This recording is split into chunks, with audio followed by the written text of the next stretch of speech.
Hai guys, bertemu kembali bersama kami di channel Cihabi TV. Kali ini kami akan membahas beberapa mitos yang beredar di suku Sunda. Tapi sebelum lanjut, jangan lupa tekan tombol subscribe-nya ya guys, supaya kami lebih semangat lagi membuat videonya.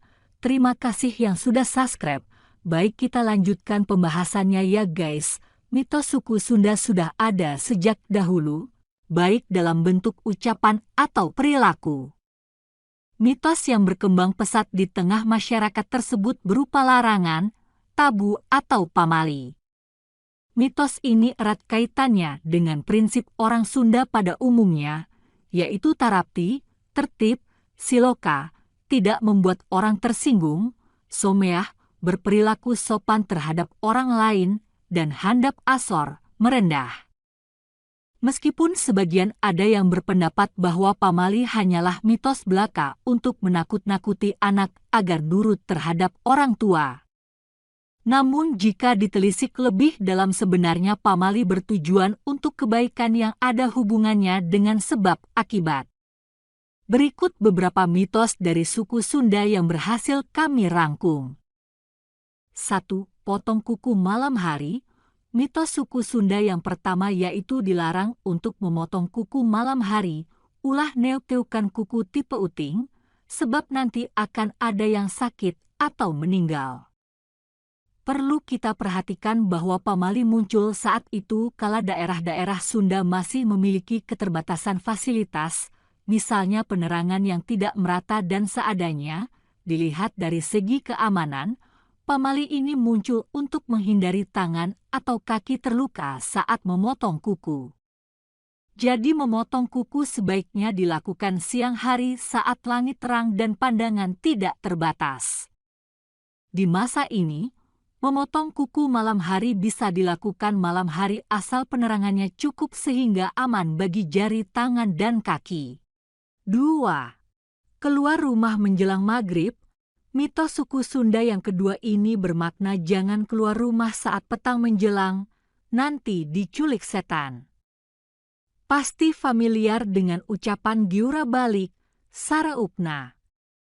Bisi diculik kalong wewe. Ini biasanya diucapkan ketika sang anak bermain sampai lupa waktu. Ada satu kisah di Bandung baheula yang berkaitan dengan pamali ini. Bandung zaman dulu bukanlah sebuah kota yang gemerlap seperti sekarang. Pada tahun 1920-an Bandung adalah sebuah kota mungil di tengah pegunungan yang akan menjelma menjadi seolah kota tak berpenghuni kala asar tiba. Di zaman itu, Bandung masih dirimbuni oleh rupa-rupa pepohonan besar yang menimbulkan rasa ngeri ketika melewatinya saat senja tiba. Dikutip dari buku Ramadan di Priangan karya Haryanto Kunto, zaman itu adalah zaman di imah betahku rupa-rupa larangan. Rupa-rupa bisi jeung pamali. Di zaman itu beredar cerita ada seorang anak yang hilang di gondol kalong wewe karena anteng bermain sampai maghrib tiba. Anak tersebut tidak berhasil ditemukan meskipun dicari kemana-mana semalaman. Anehnya, anak itu keesokan harinya terlihat berada di atas sebuah pohon besar sambil duduk membisu. Pamali ini terkait adanya anjuran dalam agama Islam untuk tidak berkeliaran di waktu maghrib sampai isya. Waktu tersebut adalah waktunya setan beraksi untuk mengganggu manusia, dan anak-anak adalah yang paling rentan terhadap gangguan ini. Namun, secara logika pamali ini bisa kita katakan bahwa anak-anak sebaiknya berhenti bermain dan lekas beristirahat agar tubuh kembali bugar. Bagi yang sudah balik, dewasa, waktu maghrib seharusnya digunakan untuk menunaikan salat dan mengaji sampai lepas isya. Intinya, pamali ini menganjurkan kita untuk tidak beraktivitas di luar saat malam tiba dan bergegas beristirahat sehingga tidak membuang-buang tenaga untuk hal yang sia-sia. 3. Jangan sisakan butiran nasi di piring. Mitos suku Sunda selanjutnya jangan menyisakan nasi barang sebutir pun di piring. Mitosnya dapat mengakibatkan binatang peliharaan milik kita akan mati. Dilihat dari logikanya, Pamali ini jelas tidak ada kaitannya. Di bagian daerah Sunda lainnya, ngaremeh atau menyisakan nasi di piring setelah makan bisa mendapatkan suami atau istri yang jelek. Namun, tetap saja mitos ini mengandung nilai kebaikan, yakni untuk tidak menyisakan makanan.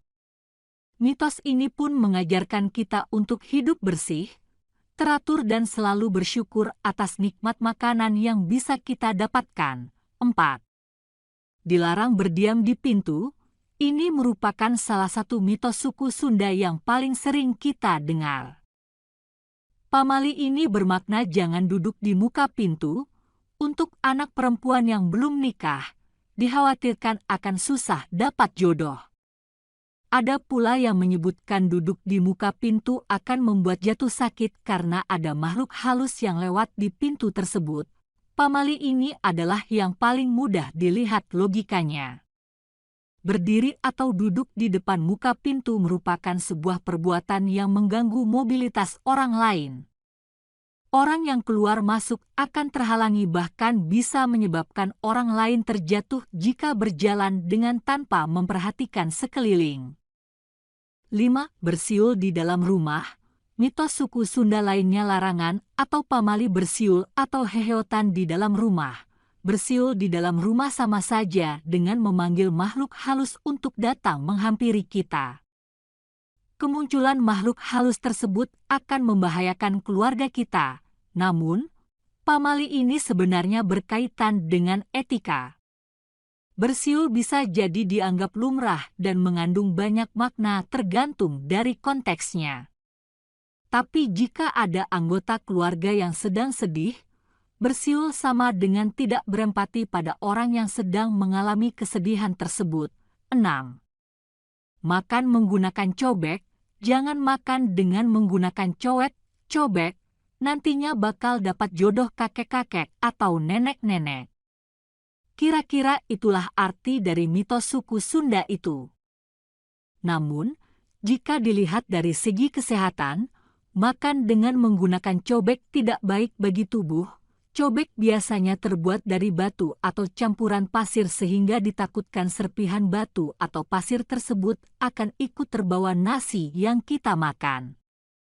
Selain itu, makan menggunakan cobek sebagai piring pun tidak praktis. Cobek itu berat dan dilihatnya pun tidak pantas.